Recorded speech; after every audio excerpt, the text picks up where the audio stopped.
ধরছেন, কত যদু মধু কদু আইছে, কারো তো ধরেন না। তারেক ভাই ওই যে আমি তো একটু জামাত মনে মনে পছন্দ করি, যদিও আমি বিএনপি করি, কথা বুঝে মনে মনে জামাত পছন্দ করি, তারা হলো ইসলামী দল, আমি একজন আলেম, কিন্তু জামাতের বিরুদ্ধে আমি কখনো কোনো কথা বলি না।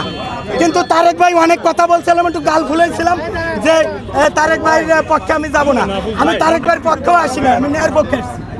যদি তারেক ভাই পায়, সে যদি আমার শত্রুও হয়, তাহলে সেজন্য নিবন্ধন পায়, যদি আইনে দেওয়ার সুযোগ থাকে। আর যদি সে আইনে না পায়, তাহলে তার দেওয়ার দরকার নেই। তারেক ভাইয়ের সামনে আছে, আমি বলে দিলাম।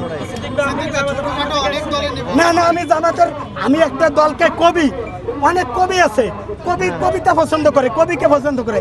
আমি একটা দল করি, দীর্ঘদিন ধরে করে বিএনপি, কিন্তু আমি একটা দলকে আমার পছন্দও তো করতে পারি, মানে এমনি ভালোবাসতে পারি, এই আর কি।